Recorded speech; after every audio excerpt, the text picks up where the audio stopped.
Okay, Mr. Rudra.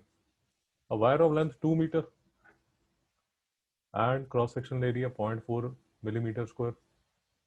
Resistance उसकी दी हुई है 0.14 ओम. Calculate the resistance of another wire of same material, length 3 meter, cross section area 0.9 meter square. यार ये सारे questions में ना हमारा यही जो फॉर्मूला है R is equal to rho L by A. मेरी बात समझ आई? हाँ सर. ये वाला जो फॉर्मूला है R is equal to rho L by A, याद है ना? ये रेजिस्टेंस है, हाँ सर. ये रेजिस्टिविटी है, ये लेंथ ऑफ वायर है, ये एरिया ऑफ क्रॉस सेक्शन है. कोई डाउट तो नहीं है? नहीं सर. अभी ये जो रेजिस्टिविटी है ये डिपेंड करती है मटेरियल पर.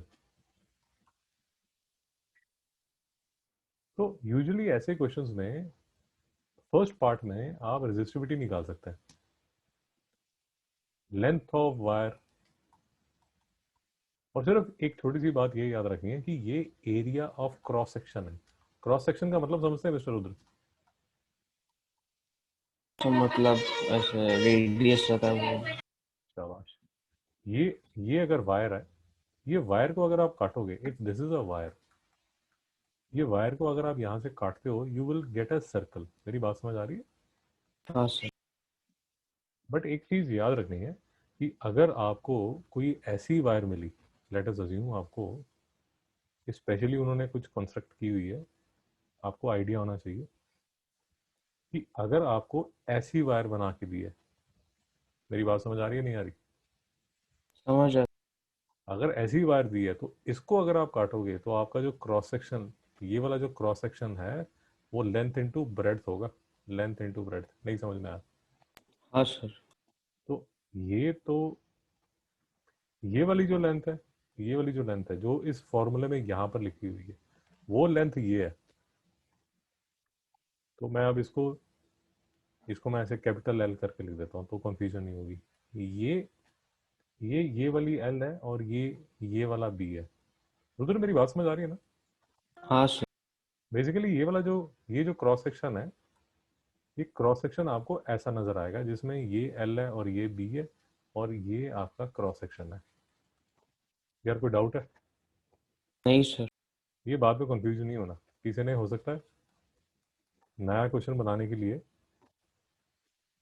वैसे तो जब वायर लिखा होता है तो it is very well understood कि जो वायर है तो उसका क्रॉस सेक्शन ऐसा ही होगा और इसका जो एरिया है वो पाई आर स्क्वायर होगा, where R is the radius of the wire.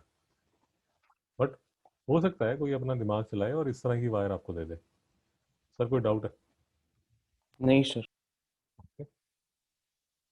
तो यही फॉर्मूला हमारा लगेगा, और ये फॉर्मूला लगेगा और ये फॉर्मूला ट्विस्ट और टर्न करके, ट्विस्टिंग और टर्निंग करके उसको कैसे वो यूज़ कर रहा है वो मैं आपको दिखा देता हूँ. आपको 2 मिनट में समझ आ जाएगा. ये वही फॉर्मूला है. तो ये देख लीजिए. ये ये वाला जो पार्ट है, जो फर्स्ट पार्ट है, उससे मेरे पास क्या इंफॉर्मेशन आती है? R is equal to R is equal to rho L by A. A wire of length 2 metre. तो मेरा रो मुझे दिया नहीं, 2 मेरे पास आ गया. Cross section area 0.4 millimetre square है, ये ध्यान रखना है आपने. और इसकी रेजिस्टेंस कितनी है? 0.14 ओम. एरिया ऑफ क्रॉस सेक्शन 0.4 है. उधर यहाँ तक बात समझ आ गई?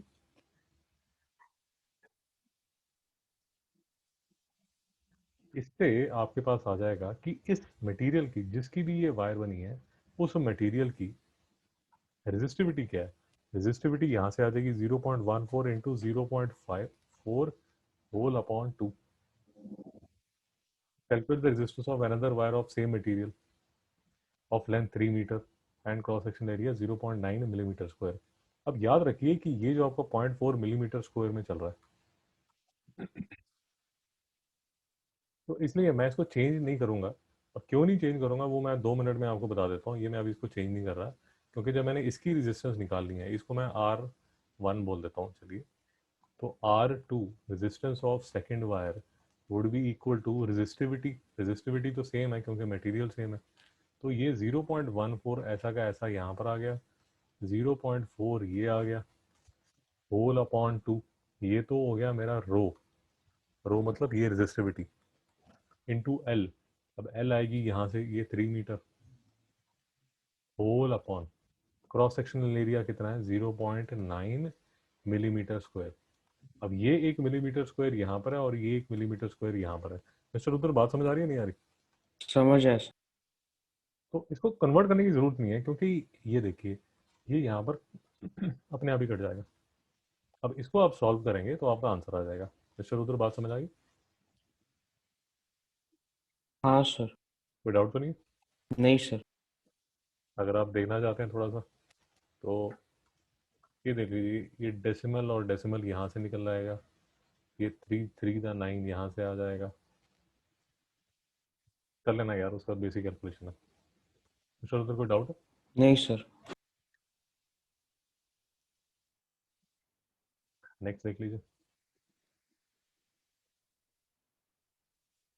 तो ये क्वेश्चन हो गया, ये तो आप सॉल्व कर लेंगे। नेक्स्ट क्वेश्चन पे चलते हैं। नेक्स्ट क्वेश्चन कह रहा है सर,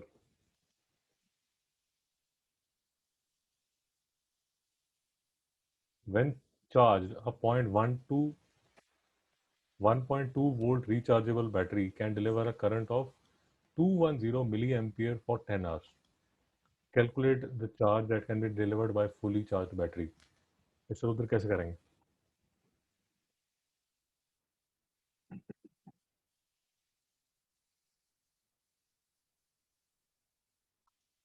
ध्यान से देखिए, जो गिवन है पहले वो आप लिख लीजिए। करंट आपको दिया हुआ, तो आई जो है वो कितना है 210 मिली एम्पियर। अब मिली एम्पियर याद रखिए, मिली एम्पियर में कितने एम्पियर आएंगे मिस्टर रुद्र?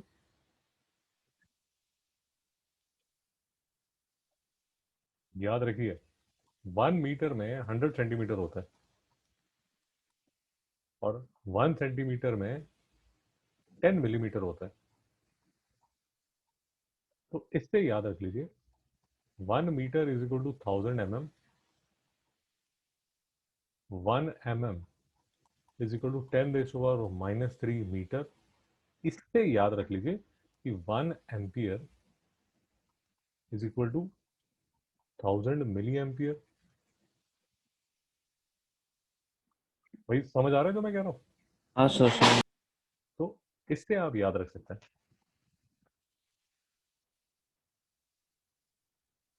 इससे याद रख सकते हैं, मतलब जो आपको अच्छा लगे, जो आपको पसंद आए।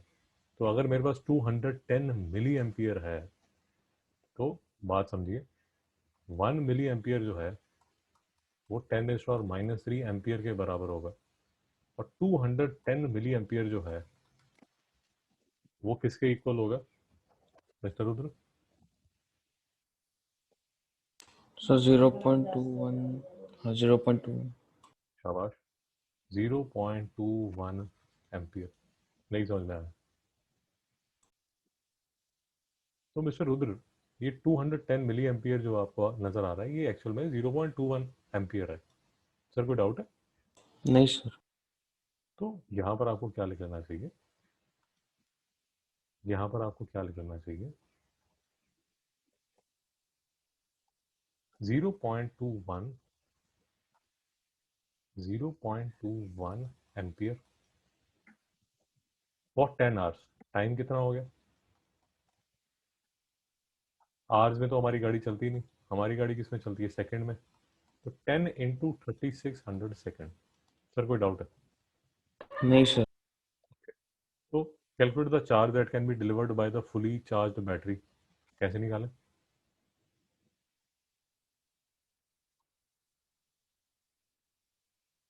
ये फॉर्मूला याद है?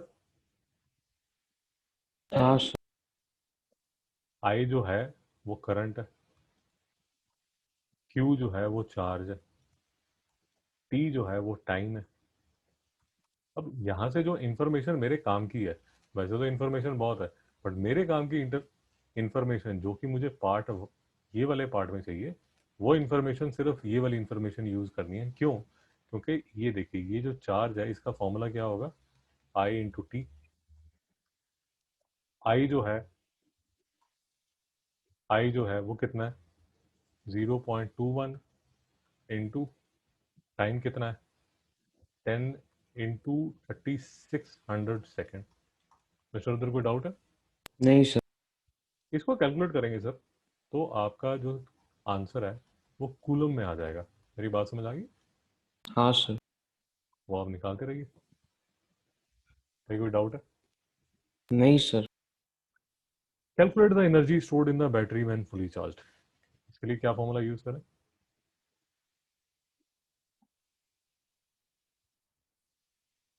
Sir P is equals to V I, voltage है हमारे पास, करंट। बेटा power is equal to V I.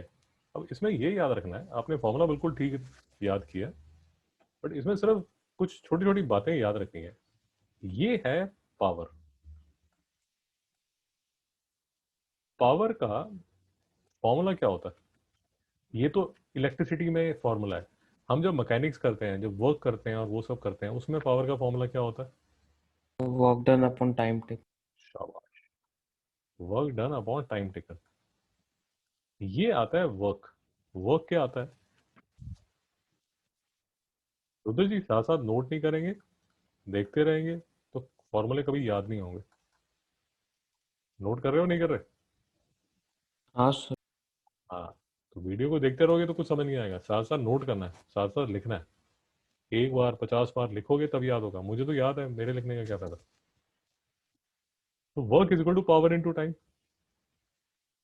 अब याद आपको ये रखना है कि अगर आपने यहां power is equal to V I use किया, यार पावर जो है वो तो चलता है वॉट में, एनर्जी किस में चलती है? जूल। जूल में। तो ये वाला फॉर्मूला अगर आप यूज करोगे तो वो जो आपको आंसर देगा वो वॉट में देगा। मिस्टर उधर नहीं समझ में आया? हाँ सर। तो ये फॉर्मूला गड़बड़ है, नहीं समझ में आ रहा। समझ आया। तो हमें बेसिकली हमें जो फॉर्मूला है वही बता देगा कि वो लग सकता है नहीं लग सकता है, if we know the units of that formula. Sir कोई डाउट है? नहीं सर। तो power is equal to V I तो लगने नहीं वाला, क्योंकि एनर्जी चाहिए जूल में, और ये जो फॉर्मूला है वो आपको आंसर देगा वॉट में। तो मुझे कौन सा फॉर्मूला यूज करना चाहिए? सर ये work is equals to power is equals to work. Work है sir power into time. Power जो आपने फॉर्मूला बोला है वो बिल्कुल ठीक बोला है, वो वी आई टी है। हाँ सर। लास्ट लेक्चर में भी हमने किया था कि जो वर्क और एनर्जी जो है वो इंटरचेंजेबल है। तो एक्चुअल में जो फॉर्मूला मुझे यूज करना चाहिए वो कौन सा करना चाहिए? ये पी इंटू, नहीं वी आई टी शायद। V I T. मेरी बात समझ आई? हाँ सर। तो वोल्टेज होगी आपकी 1.2, करंट होगा आपका 0.21, और टाइम कितना होगा, 10 इंटू 3600 सेकेंड। सर कोई डाउट नहीं सर। है? ये पूरा जो है इसको आप कैलकुलेट करोगे तो आपका आंसर आ जाएगा। सर डाउट है? नहीं सर। तो इसका आंसर बता दीजिए। State the type of energy stored when the battery is charge. Chemical. Chemical energy. उधर समझ आ गया? हाँ सर। यार मैं फिर से आपको बोल देता हूँ, आप इसमें क्या है, फॉर्मूले बहुत ध्यान से समझ लीजिए। फॉर्मूले बहुत हैं इस चैप्टर में, आपको समझ नहीं आएगा कि ये वाला फॉर्मूला चलेगा नहीं चलेगा, क्योंकि कंफ्यूजिंग हो जाता है। तो अगर आप कंफ्यूज हो रहे हो तो सिर्फ ये याद रखिए कि ये वाले फॉर्मूले में आप वी और आई कर लो। अगर आप वी और आई करते तो 1.2 इंटू 0.21 करते, तो आपका जो आंसर आता है बेटा वो आता है वॉट में। और आपको जो आंसर चाहिए एनर्जी, उसका यूनिट है जूल। तो आपको ये जूल और वॉट देख के समझ आ जाएगा कि यार कुछ गड़बड़ है सर, डाउट है। नहीं सर। तो फिर आपको याद आना चाहिए कि यार पावर तो वर्क अपॉन टाइम होता है, और ये वाले चैप्टर में हम ये मान के चलते हैं कि जितना भी वर्क है वो सारा का सारा एनर्जी जो है वो एक दूसरे में इंटरचेंज हो रहा है। ये वर्क और एनर्जी का जो इंटरचेंज है वो लास्ट लेक्चर में हमने डिटेल में किया था, याद है? हाँ सर। तो अब दोबारा नहीं मैं इसको डिस्कस करें। पुराने वीडियोस देखते हो नहीं देखते? हाँ सर देख। और दूसरा ये याद रखना, ये सारे क्वेश्चंस में ना मिली एम्पियर आता है। मिली एम्पियर की कन्वर्जन याद रखने के लिए ये आपको स्टाइल बता दिया कि 1 metre is equal to 1000 mm, 1 mm is equal to 10⁻³ और याद रख लीजिए, एक बार दोबारा रख लीजिए, 1 ampere is equal to 1000 milliampere. लिख लीजिए एक बार दोबारा, ये कन्वर्जन भूल रही है आपको।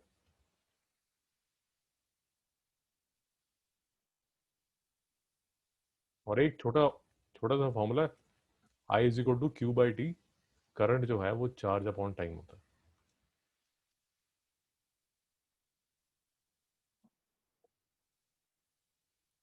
सर यहाँ तक डाउट है? नहीं। इसमें ये वाले जो हीटिंग इफेक्ट ऑफ इलेक्ट्रिसिटी है उसमें एक फॉर्मूला ये है, ये बेसिक फॉर्मूला है। दूसरा फॉर्मूला ये याद रखना होता है। तीसरा ये वाला जो फॉर्मूला है ये आप मैकेनिक्स में याद ही होता है, पावर अपॉन टाइम। हाँ सर। एक और फोर्थ फॉर्मूला जो याद रखना होता है वो ये याद रखना होता है कि वोल्टेज इज इक्वल टू, बोलिए।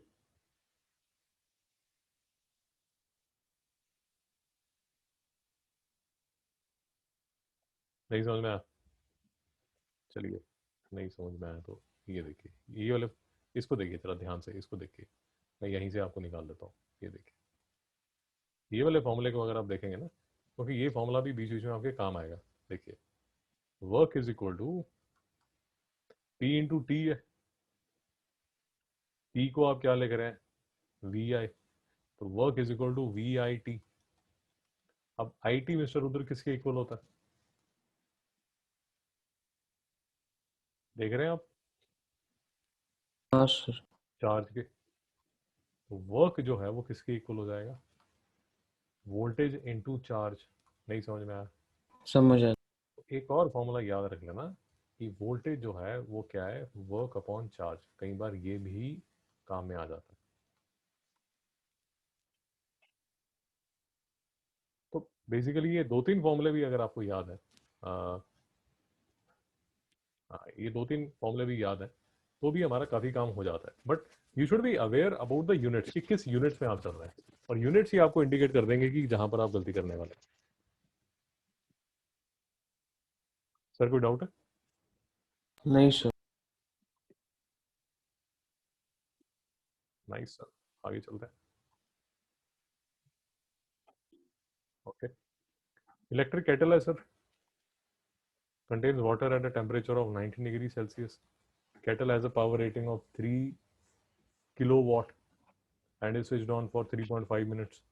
Calculate the energy supplied by the kettle, supplied to the kettle by the electric supply. Mister Rudra कैसे करेंगे, हेलो सर। बोलिए। पहले 3.0 किलोवाट्स को वॉट्स में कन्वर्ट करेंगे। शाबाश, 3000 वाट। उसके बाद मिनट्स के सेकंड बनाएंगे। हाँ सर। शाबाश, फिर क्या करेंगे? सो मल्टीप्लाई करेंगे फिर आंसर आ जाएगा इलेक्ट्रिक। किसको किसको मल्टीप्लाई करेंगे? सर टाइम और पावर। टाइम और पावर क्यों करेंगे? तो पावर क्या होता है, work done per unit time. तो वर्क क्या होगा, पावर इनटू टाइम। हाँ सर। वही जो अभी हमने किया। पावर दी हुई है आपको 3000 वाट, टाइम आपके पास है। अब उसमें भी अगर जानवरों वाली हरकतें करोगे, जानवर वाली हरकत मतलब ये अगर मिनट्स में चलाना शुरू कर दोगे तो प्रॉब्लम हो जाएगी। ये आपको पता होना चाहिए सेकंड में चलता है। सर डाउट है? नहीं सर। तो यहाँ पर एनर्जी आपके पास जूल में आ जाएगी, ये कैलकुलेट करके करने के बाद। मिस्टर रुद्र हो जाएगा? Okay. At 3.5 minutes, the temperature of the water reaches 100 degree Celsius. अब एक बात याद रखिए, वो temperature of water reaches 100 degree Celsius है, तो वो आपसे कोई बात नहीं कर रहा स्टीम वगैरह की. अगर वो स्टीम की बात नहीं कर रहा तो वो आपको ये बोल रहा है कि सर ये जो वाटर है ना, ये लिक्विड स्टेट में ही है. ये क्वेश्चंस में थोड़ा सा ध्यान रखिए कि is there a phase change और नॉट. फेज चेंज हो रहा है या नहीं हो रहा. क्योंकि अगर फेज चेंज हुआ तो लेटेंट हीट लगेगी. सर कोई डाउट है? हाँ सर समझ गया. तो volume of the water in the kettle is 1700 centimetre cube and its density is 1 ग्राम पर सेंटीमीटर क्यूब. ये ये वाली इंफॉर्मेशन जब भी आपको देता है, जब वो वॉल्यूम की बात कर रहा है और डेंसिटी की बात कर रहा है, बेसिकली वो आपको क्या इंफॉर्मेशन दे रहा है? तो उसका मास दे रहे. Yes sir. वो आपसे चेक करना चाहता है कि आपको ये फॉर्मूला आता है या नहीं आता. ये याद रखिए. और दूसरा, ये कभी नहीं कंफ्यूज करना, ये भी रो है. बट ये वाला जो रो है वो डेंसिटी का सिंबल है, वो रेजिस्टिविटी का सिंबल नहीं है. सर कोई डाउट है? नहीं सर. ये कंफ्यूज नहीं करना. फिजिक्स में पढ़ने वाली चीजें बहुत है, सिंबल्स कम है, इसलिए वो बेचारे इधर उधर शेयर होते रहते हैं. इट इज लाइक कि आपकी टी शर्ट डाल के आपका कजन घूम रहा है, बट आपके कजन का नाम रुद्र तो नहीं हो जाएगा.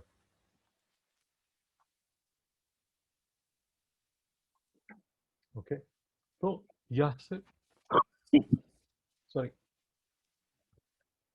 तो मेरी इंफॉर्मेशन क्या निकल रही है कि mass is equal to density into volume. अब जो डेंसिटी है वो 1 ग्राम पर सेंटीमीटर क्यूब है. वॉल्यूम जो है वो मुझे दिया हुआ है.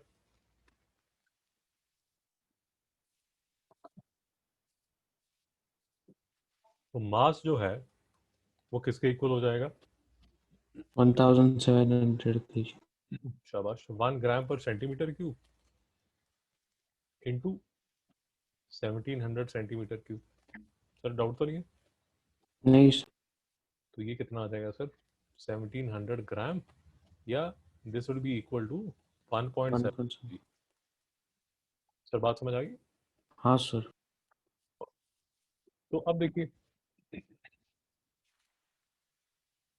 3.5 मिनट्स में जो टेम्परेचर है वो ये राइज हो गया. मास आपके पास आ गया, हीट कैपेसिटी दी हुई है, तो यहाँ पर फॉर्मूला कौन सा लगने वाला है? Q is equals to MC delta T. बिल्कुल ठीक है sir. Q is equal to M कैट. क्यूब का फॉर्मूला है हमारा 1.7 kg इंटू. इसको भी ध्यान से एक बार देख लीजिए, इसके यूनिट्स हमेशा चेक कर लीजिए. वैसे तो आप आईजीसीएसई वाले हो, आपके जो यूनिट्स हैं वो ठीक ही रहते हैं, बट जो दूसरे बोर्ड है उसमें कई बार यहाँ पर भी जो एग्जामिनर है चतुराई करता है. तो ये एक बार ध्यान से देख लीजिए जूल में ही चल रहा है या नहीं चल रहा. तो ये आपने 4200 यहाँ पर लिख दिया. डेल्टा टी मिस्टर उधर कितना हो जाएगा? तो 81 डिग्री सर. शाबाश. 100 माइनस 90, 81. तो हीट एनर्जी आ जाएगी सर. हाँ सर. कोई डाउट तो नहीं है? नहीं सर. ओके. अब थोड़ा सा ये ध्यान रखिए, थोड़ा सा बात समझिए. ये इलेक्ट्रिक केटल जो है, ये एनर्जी सप्लाई हो रही है केटल को इतनी सप्लाई हो रही है. लेट अस अज्यूम ये आपकी इलेक्ट्रिक केटल है. सॉरी, हाँ यही है ना, हाँ ठीक है. ये आपकी इलेक्ट्रिक केटल है. हाँ चलिए, ये आपकी इलेक्ट्रिक केटल है ऐसे, और ये आपका यहाँ पानी पड़ा हुआ है. अब जो एनर्जी सप्लाई हो रही है वो तो यहाँ से, ये वाली जो एनर्जी है ये सप्लाई होगी, और जो पानी गर्म होगा वो होगा इतना, जो कि मैं, जिसका सिंबल मैं ऐसे बना देता हूँ.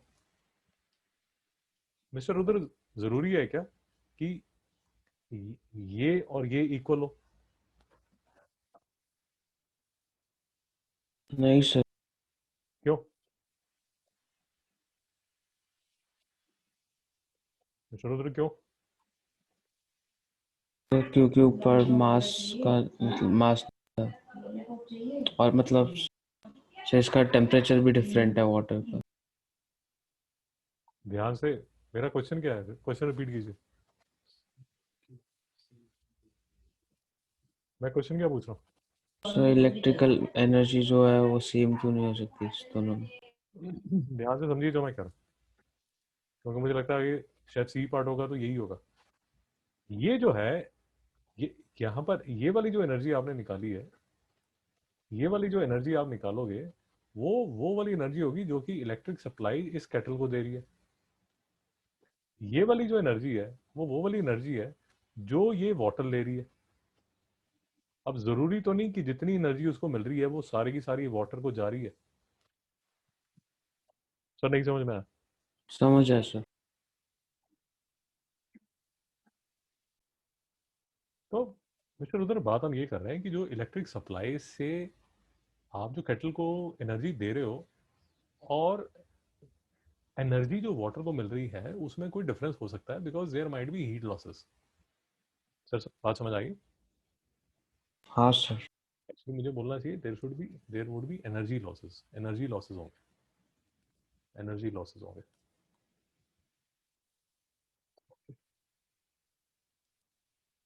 तो अब देखिए, ये देखिए, ये आपसे क्वेश्चन पूछ रहा है calculate the efficiency of the kettle. अभी एफिशिएंसी ऑफ द केटल का मतलब क्या हुआ? मतलब हम कितना हीट दे रहे हो फिर उसके अपॉन कितना आउटपुट है। शाबाश, यही मैं आपको बता रहा था, वो आपसे यही कैलकुलेट करवा रहा है। एफिशिएंसी जो होगी वो ये होगी कि आपने इनपुट कितना किया और आपको आउटपुट कितना मिला, इनटू 100। वही बात समझ आई? हाँ सर। ये एफिशिएंसी का फॉर्मूला है, और इसको याद रखने का छोटा सा तरीका है, वो ये है कि आप 100 आवर्स पढ़ते हो और आपके मार्क्स आते हैं 80, और आपका जो कज़न है वो 10 आवर्स पढ़ता है और उसके मार्क्स आते हैं 80। तो एफिशिएंसी किसकी ज़्यादा है?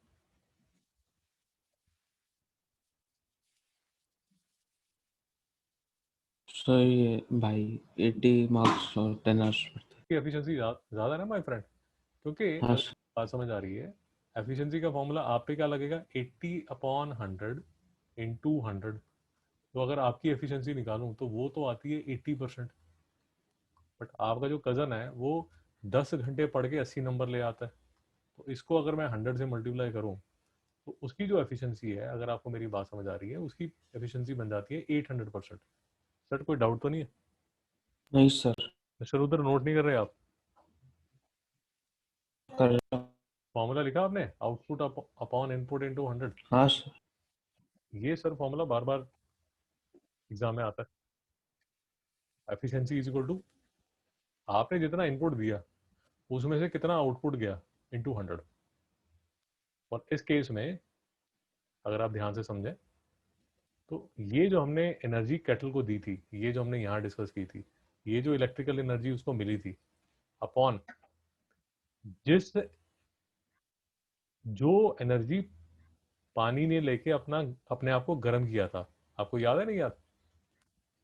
हाँ सर। तो बेसिकली ये वाला फॉर्मूला जो आपने लगाया था यहाँ ऊपर, कौन सा फॉर्मूला लगाया था आपने? Q is equal to M C delta. ये लगाया था ना, पावर इनटू टाइम। हाँ ये। तो पावर इनटू, सॉरी, इनपुट जो होगा वो होगा पावर इनटू टाइम, और आउटपुट के लिए कौन सा फॉर्मूला लगेगा? आउटपुट के लिए कौन सा फॉर्मूला लगेगा?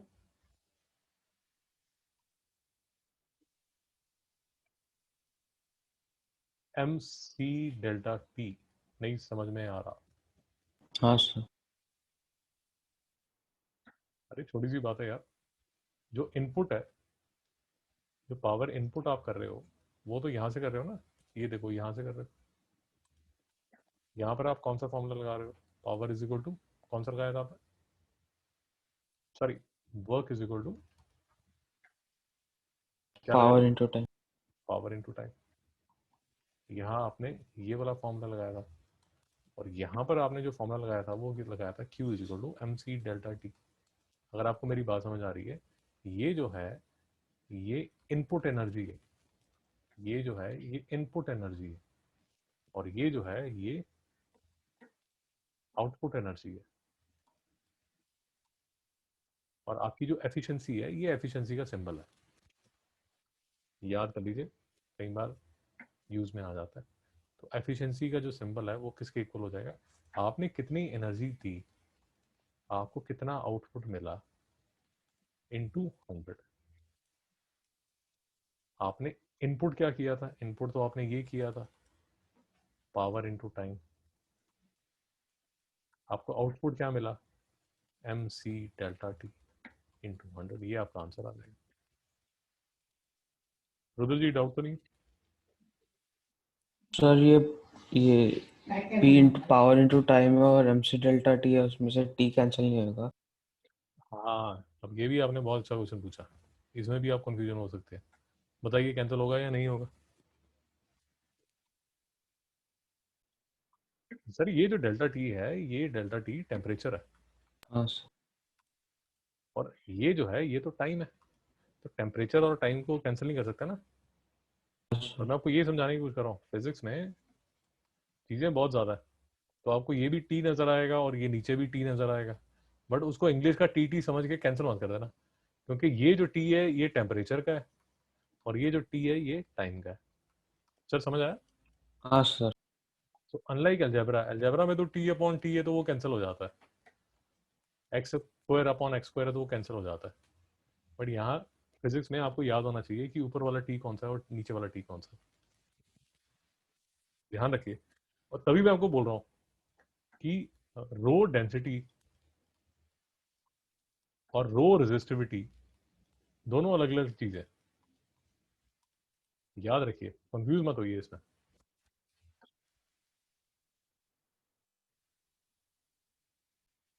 ओके, क्वेश्चन 9 कैसे करेंगे?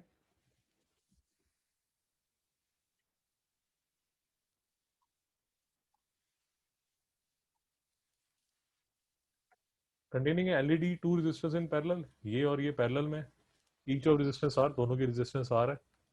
ये एलईडी लगी हुई है, यहाँ पर लाइट निकल रही है। Normal operating voltage of LED is 2.1 volt. तो इसको ऑपरेट करने के लिए मिस्टर रुद्र 2.1 वोल्ट चाहिए, and the normal current is 0.19 ampere. तो मिस्टर रुद्र, अगर ये एलईडी चलेगी तो 2.1 वोल्ट है, और जो उसका करंट है वो है 0.19 एम्पियर। सर कोई डाउट है? नहीं sir. The potential difference across the LED is measured with a voltmeter. ठीक है? On figure 9.1 draws the symbol of this voltmeter connected to the circuit. तो मिस्टर रुद्र, वोल्टमीटर कहाँ पर लगता है सर्किट के? सीरीज में लगता है, पैरेलल में लगता है? पैरेलल। पैरेलल में। तो इसके पैरेलल में, इसके पैरेलल में आपको लगाना पड़ेगा वोल्टमीटर। नहीं समझ में आया मिस्टर रुद्र? नहीं समझ में आया? हाँ सर। नोट कर लीजिए, वोल्ट मीटर जो लगता है, एम मीटर जो लगता है, वोल्ट मीटर लगता है पैरेलल में, एम मीटर लगता है मिस्टर रुद्र सीरीज। सीरीज में। ये याद होना चाहिए। यहाँ तो कोई डाउट? नहीं sir. The current in the LED is measured with an ammeter. On figure 9.1, draw the symbol for this ammeter connected to the circuit. मेरी बात समझ आ गई? हाँ सर। तो आपका जो एमीटर लगेगा वो किस में लगेगा? सीरीज में। सर कोई डाउट है? नहीं sir. Calculate the value of R when the LED is operating normally. तो आर की वैल्यू क्या हो जाएगी?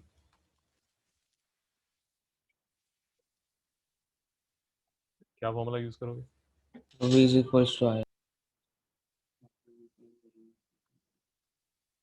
वोल्टेज बाय कर। अब सर इतनी अकल होनी चाहिए कि R is equal to rho L by A नहीं लगेगा, नहीं समझ में आया? हाँ सर। क्योंकि यार ये तो दूसरा वाला फंडा लगेगा ना। इस चैप्टर में रेजिस्टेंस के दो फॉर्मूले हैं, एक तो है R is equal to rho L by A और दूसरा है V बाई आई। ठीक है ना सर? हाँ सर।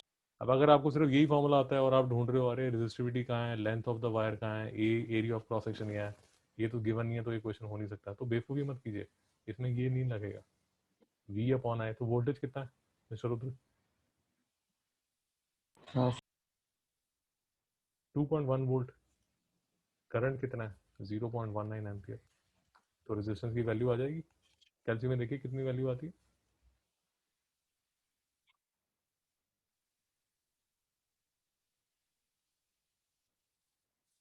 बताइए। ये आपका 210 अपॉन 19 करके आएगा, तो अप्रॉक्सीमेटली 10 ओम के आसपास आ जाएगा। सर बात समझ आए? नहीं, नहीं 19 वन था 19, हाँ ठीक, ठीक कर रहा हूँ ना। नहीं 11 आया।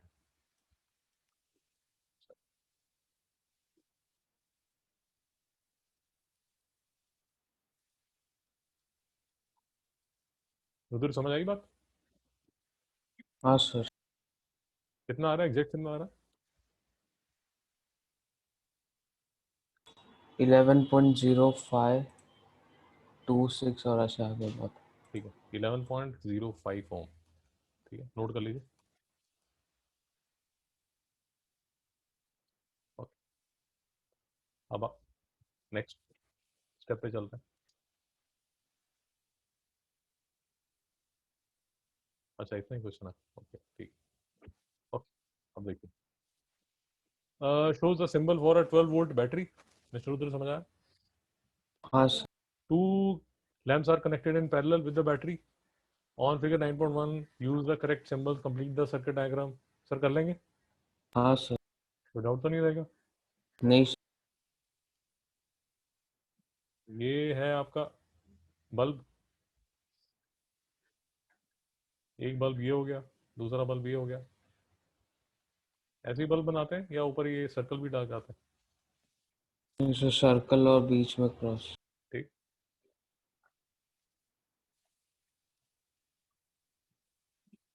One of these lamps has a resistance of 6 ohm. Calculate for this lamp that its current. कैसे करें? I is equals to V by R, तो वोल्ट दिया है और रेजिस्टेंस दिया है, तो 2 एम्पियर आर। बिल्कुल ठीक है सर। ये जो है ये पैरेलल में है, क्योंकि ये पैरेलल में है तो इसके अक्रॉस जो वोल्टेज है वो 12 वोल्ट होगा, इसके अक्रॉस जो वोल्टेज है वो भी 12 वोल्ट होगा। मिस्टर उधर नहीं समझ में आया? समझ आया। तो इस ये 6 ओम का है, वोल्टेज 12 वोल्ट है, तो करंट कितना हो जाएगा? 2 ampere. V is equal to I R, तो I is equal to V by R. Voltage मुझे दी हुई है, निकालना क्या यार, करंट निकालना। रेजिस्टेंस दी हुई है 6, तो 2 एम्पियर आ जाएगा। सर कोई डाउट है? नहीं सर। नाइस, आगे देखिए। पावर, पावर कैसे निकालेंगे? तो P is equals to V, शाबाश, वोल्टेज और करंट है तो फिर शाबाश। Power is equal to V I, voltage दी हुआ है आपको कितना? 12 वोल्ट। 12 करंट कितना है आपका? आपने 2 ये एम्पियर। ना 2 एम्पियर, तो ये कितना हो जाएगा? 20। 24 जूल्स। ओए जूल्स। क्या होता है, नहीं समझ में आया? हाँ सर छोटी छोटी बातें याद होनी चाहिए। एनर्जी, वर्क का यूनिट क्या है? जूल्स। पावर का यूनिट क्या है? वॉट। छोटी छोटी बातें हैं यार, कोई डाउट है? नहीं sir. The power of the other lamp is 36 watt. Calculate the energy delivered to this lamp in 20 hours. Question समझ आया? हाँ सर। ये वाला जो हमने दो बल्ब लिए थे ना, दो बल्ब हमने लिए थे, तो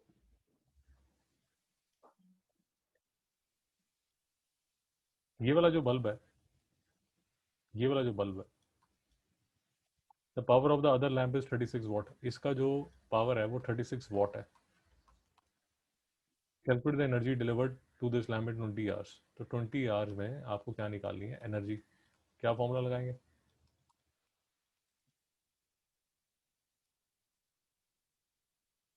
बोलिए। So work done upon time taken. Power is equal to work done upon time taken. Work जो है उसको हम एनर्जी मान रहे हैं। Energy is equal to power into time. Power आपके पास है कितनी? 36 वॉट। टाइम आपके पास कितना होगा मिस्टर रुद्र? तो 20 आवर्स को सेकंड्स में कन्वर्ट करना। शाबाश, शाबाश। याद रखना है 20 इंटू 3600 करके। ये जो आपका आंसर आएगा, ये जो आपका आंसर आएगा वो होगा total energy deliver to this lamp. बात समझ आई? हाँ सर। कोई डाउट तो नहीं? नहीं sir. Nice.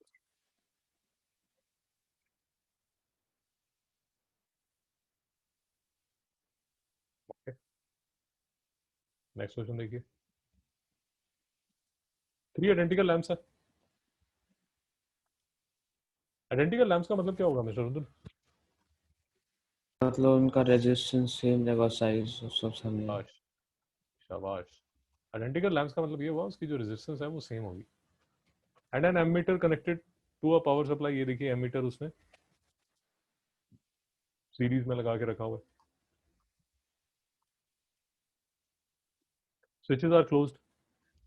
Switches are close मतलब ये ऐसे क्लोज हो गए। कोई डाउट है? नहीं sir. Each lamp is rated eight 60 what and operate at its normal working voltage of 110 volt. तो आपको थोड़ी सी अकल होनी चाहिए।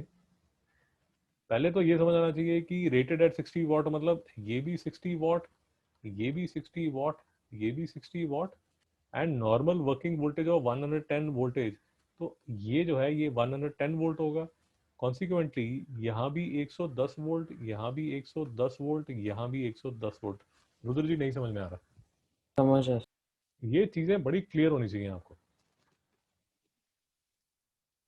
आपको ये सर्किट देख के समझ आना चाहिए कि ये जो सर्किट है ये पैरेलल में है। पैरेलल में है तो क्या सेम होगा मिस्टर रुद्र? वोल्टेज।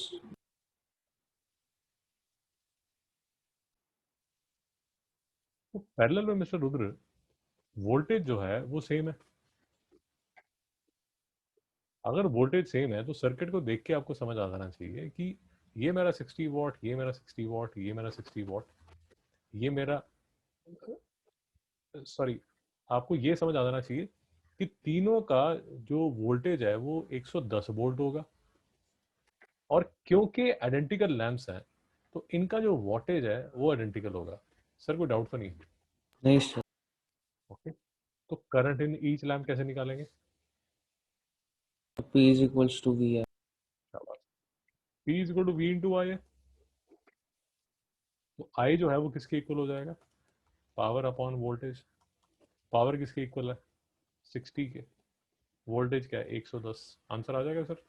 हाँ सर। तो सर्किट देख के आपको कुछ चीजें क्लियर हो जानी चाहिए, उसमें वो आपको बार बार जाके बोलेगा नहीं। अब ये देखिए, करंट इन द एमीटर, ये कैसे निकालेंगे? तीनों का करंट ऐड करेंगे क्योंकि करंट डिवाइड होगा इधर। शाबाश, वेरी नाइस। एक के थ्रू जो करंट है वो 6/11 एम्पियर जा रहा है। इसका मतलब क्या हुआ कि इस बल्ब के थ्रू, इस बल्ब के थ्रू, इस बल्ब के थ्रू सेम 6/11 एम्पियर जा रहा है। और ये जो करंट है ये इस एमीटर से जाएगा। तो एमीटर से करंट कितना जाएगा? 3 इंटू 6/11। मिस्टर उधर कोई डाउट है? नहीं सर। वेरी नाइस, शाबाश।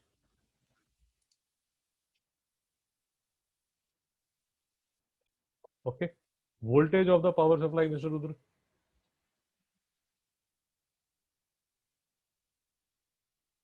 मिस्टर रुद्र, हाँ sir. Voltage of the power supply की वोल्टेज कितनी है? 110। शाबाश, वो तो हमने पहले ही डिसाइड कर लिया था, ये 110 वोल्ट ही होगी। बात समझ आ बात समझ आ रही है ना यार? हाँ सर। तो बेसिकली मैं आपको ये कह रहा हूँ कि आपको जो इतनी प्रैक्टिस होनी चाहिए कि सर्किट देके आपको कुछ चीज़ें समझ आ जानी चाहिए। कि अगर आपका देखिए, एक बार रिवाइज ही कर लेते हैं, मौका भी है, दस्तूर भी है। देखिए, आपका अगर ऐसा सर्किट है, ये आपका सर्किट है, दूसरा आपका ये सर्किट है,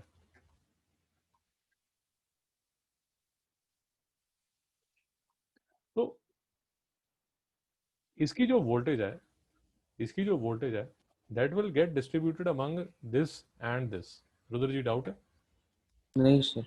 तो V would be equal to V1 plus V2। अब जो करंट यहाँ से फ्लो कर रहा होगा, वही करंट यहाँ से फ्लो कर रहा होगा, वही यहाँ से कर रहा होगा, और वो यहाँ पर आ जाएगा। So the current in the circuit would be I। Sir, कोई डाउट है? नहीं सर। इसके थ्रू भी I करंट जाएगा, इसके थ्रू भी I करंट जाएगा। ये पैरेलल सर्किट है। पैरेलल में अगर ये वोल्टेज है, यही वोल्टेज इसके अक्रॉस होगी और यही वोल्टेज इसके अक्रॉस होगी। और अगर यहाँ पर I करंट है, अगर यहाँ पर I करंट है, मिस्टर रुद्र, नोट कर रहे हो नहीं कर रहे आप? हाँ सर। तो अगर I करंट फ्लो कर रहा है तो इसके थ्रू I1 कर रहा होगा और इसके थ्रू I2 कर रहा होगा। सर, डाउट तो नहीं है? नहीं तो अगर मुझे इसकी रेजिस्टेंस निकालनी है, तो वो किसके इक्वल हो जाएगी?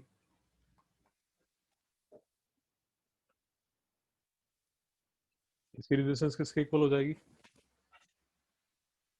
वोल्ट बाय कर अबे, टोटल वोल्टेज। V1/I। इसकी रेजिस्टेंस कितनी हो जाएगी? V2 bye. इसकी रेजिस्टेंस कितनी हो जाएगी?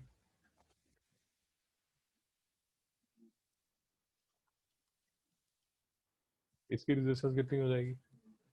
V by I2। मुश्किल तो नहीं है? नहीं सर। तो यहीं से अगर मुझे ये निकालना हो कि ये कितनी पावर यूज करेगा, ये कितनी पावर करेगा, ये कितनी पावर करेगा, ये कितनी पावर करेगा, बताइए, ये कितनी P power? P is equals to V I use करके अभी V1 बाय। बाय आई नहीं, VI बोला ना आपने, हाँ सर। कितनी पावर करेगा?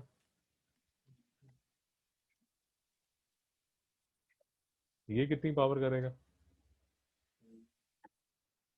तो same P is equals to. और ये कितनी पावर करेगा? ये चीजें क्लियर होनी चाहिए, इसमें कोई रिवीजन वगैरह की जरूरत नहीं पड़नी चाहिए। सर, कोई डाउट तो नहीं है? नहीं sir. Nice sir, very nice.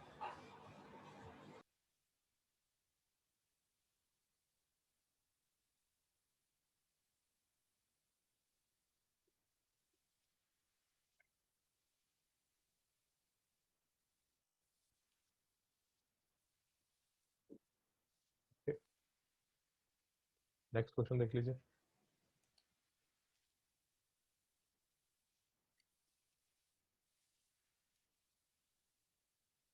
Calculate the resistance of the filament of one of the lamps when working normally. कैसे निकालेंगे रेजिस्टेंस?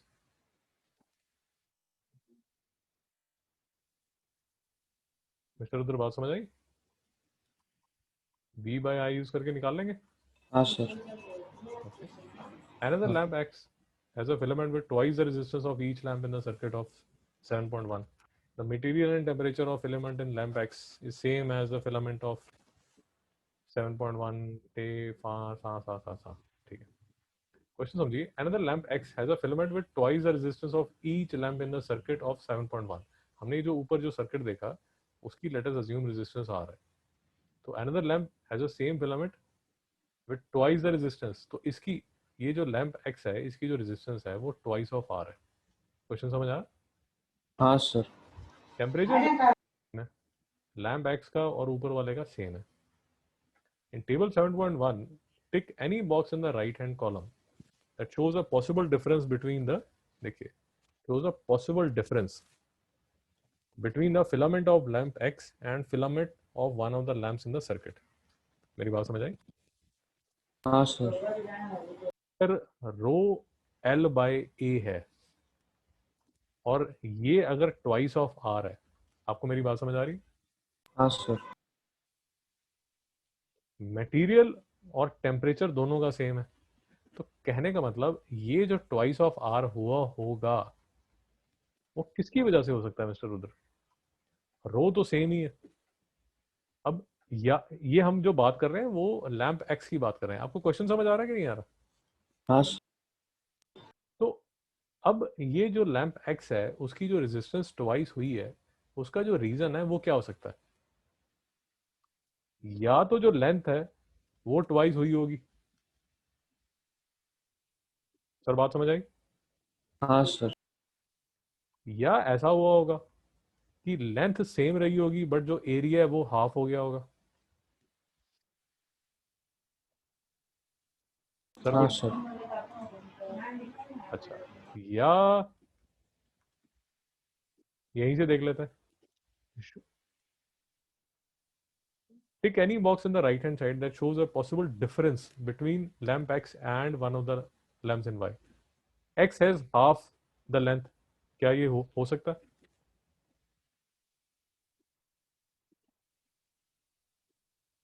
हाँ सर। रुद्र जी अगर हाफ द लेंथ हो गया, देखिए, नहीं, लेंथ नहीं। लेंथ अगर आपने हाफ कर दी तो रेजिस्टेंस हाफ होगी, ट्वाइस नहीं होगी, तो ये तो गलत है। हाँ sir. Has twice the length, हाँ sir. Has one quarter the area of cross section. नहीं सर। क्वार्टर अगर हुआ होगा तो ये ए बाय फोर हो जाएगा, तो जो आपकी रेजिस्टेंस है वो 4 टाइम्स हो जाएगी। नहीं समझ में आया? समझ। ये भी नहीं होगा।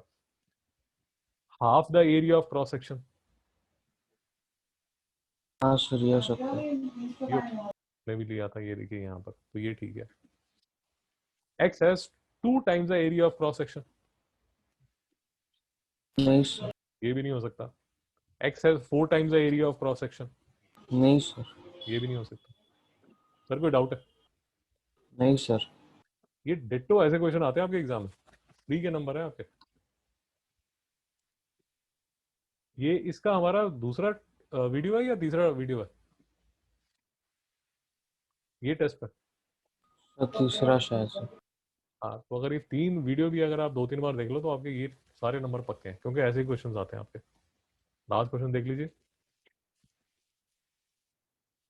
A 9 volt battery is connected to 120 ohm resistor in series with wire P। ये आपका रेजिस्टर है और ये वायर P है। Voltmeter connected across 120 ohm resistor. ये आपने वोल्ट मीटर लगाया हुआ है। याद रखिए जो वोल्ट मीटर लगता है वो हमेशा किस पे लगता है? पैरेलल। पैरेलल। एमीटर किस में लगता है? हमेशा सीरीज। याद रखिए। State energy changes that are taking place in the circuit, mister Rudra बताइए। Chemical to electric.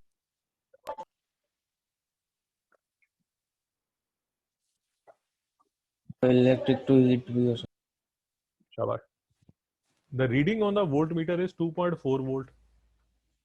मतलब यहां पर 2.4 वोल्ट है। कहने का मतलब इसके अक्रॉस, अगर आपको मेरी बात समझ आ रही है, इसके अक्रॉस जो वोल्टेज है वो कितनी है? 2.4 वोल्ट। रुद्र डाउट है? है। नहीं सर। तो अब आपको ये अकल होनी चाहिए कि इसके अक्रॉस जो वोल्टेज है वो कितनी होगी।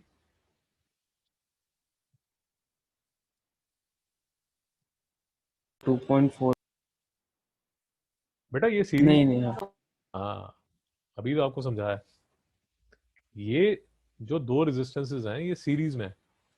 तो अगर ये 9 वोल्ट है और 2.4 वोल्ट यहां पर है, तो इसके, माइनस करिए। शाबाश, इसके अक्रॉस कितना होगा?